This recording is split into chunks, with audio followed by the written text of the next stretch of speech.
A very good morning to all my dear students. So we were doing the chapter of social change and order, and we discussed the important terms related to that chapter. Today, the last topic we are going to do, that is about power. Power, what is power? Power is the ability to make others do what you want, regardless of what they themselves want. देखो, there is a slight difference between power and authority.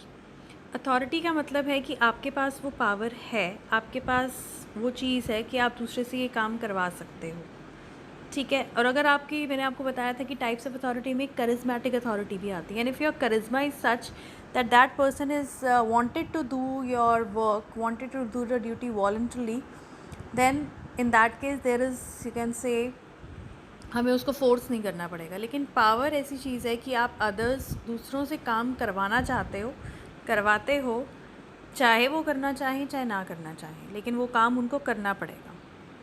Then different forms of power exist in society like domination, authority and law. तो ये तीनों ही power के ही types हैं. Domination का मतलब है relationship of power that is stable and settle and the parties involve have become accustomed to their relative positions in the relationship. In normal times, dominant group has decisive influence on society. It is quite similar to forced cooperation, as people do things that they don't want but without ceasing creating conflict. तो domination में भी यही है, अगर एक person के पास वो dominant authority है तो वो दूसरे से काम करवाएगा.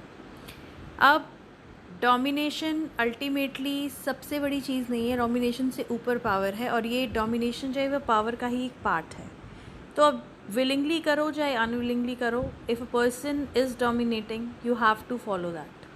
अगर आपको लगता है कि he is your leader and he has the dominant authority, तो आपको वो इम्प्लीमेंट करना ही पड़ेगा. क्योंकि अथॉरिटी का मतलब भी यही है, the ultimate legitimate power, legitimate form of power, जिसका मतलब है conformity to existing norms of right, propriety and justice. Authority is power that is considered to be justified or proper. Like a police officer, a judge, school teacher, they have different kinds of authority as part of their jobs. Police officer है, ठीक है, उनके पास ये authority है कि वो जो गलत कर रहे हैं उनको पकड़ें, लेकिन ये जस्टिफाइड है. टीचर के पास ये अथॉरिटी है कि वो पढ़ाए, और जो नहीं पढ़ रहा है, जो तंग कर रहा है, जो शरारती हैं बच्चे, उनको पनिश करे. टीचर के पास ये अथॉरिटी है, लेकिन दिस इज़ जस्टिफाइड. तो मतलब अथॉरिटी कहीं ना कहीं लेगिटिमेट है, it's a part of power, लेकिन कहीं ना कहीं ये जस्टिफाइड है. जज है, अब जज हमेशा ये तो नहीं होगा कि जज अपना फैसला सुनाएगा and it will be positive only.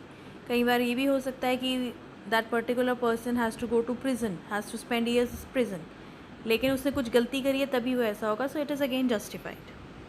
So there are written documents specifying their authority and what they may and may not do.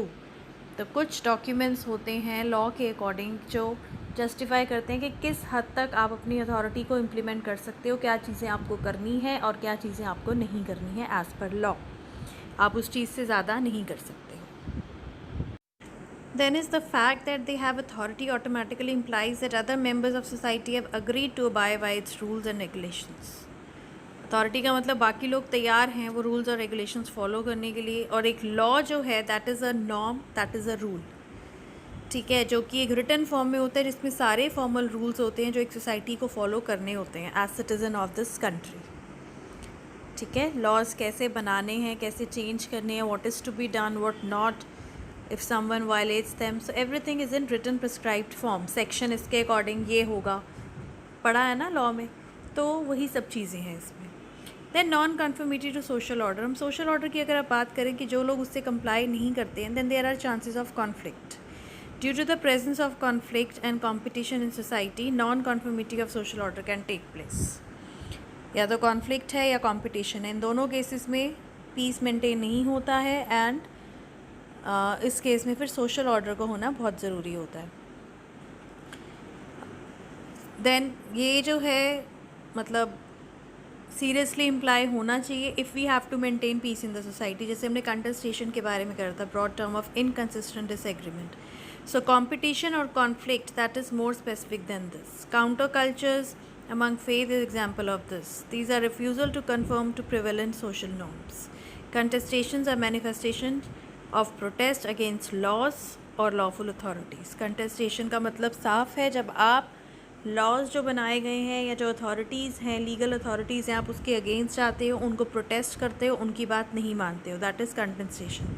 और इसी का पार्ट है कंपटीशन एंड कॉन्फ्लिक्ट। तो जब ये एक सोसाइटी में अराइज होते हैं, उस केस में सोशल ऑर्डर मेंटेन करना बहुत ज़्यादा ज़रूरी हो जाता है। सोशल ऑर्डर अब इम्प्लाइड भी हो सकता है या आप वॉलंटरली भी उसको अडॉप्ट कर सकते हो। अगर आप वॉलंटरली नहीं लोगे सोशल ऑर्डर का, then you will be given punishments as well. तो एक रिवॉर्ड की फॉर्म में भी आपको सैंक्शन किया जा सकता है और एक पनिशमेंट की फॉर्म में भी। फ़र्क सिर्फ इतना है कि एक सोसाइटी में अगर पीस मेंटेन करना है तो social order is a must, that is the priority. और कंटेंसेशंस के केस में ख़ास तौर से, क्योंकि जितने भी कॉन्फ्लिक्ट हमारे अराइज होते हैं, जितने भी कॉम्पिटिशन्स होते हैं, वो सब कंटेंसेशंस का ही पार्ट है। तो जब ये चीज़ें चल रही होती हैं एक सोसाइटी में, वहाँ पे सोशल ऑर्डर मेंटेन नहीं होता और उसको फोर्सफुली फिर करना पड़ता है, चाहे लोगों को उसके लिए पनिश ही क्यों ना करना पड़े। So to maintain peace in the society, social order is a must. And non-conformity to social order, if you violate the social order या अगर आप नहीं मानते हो social order को, then in that case you can be severely punished as well. So this was your chapter of social order and social change. Assignment related to the same is uploaded. Please do it. Thank you.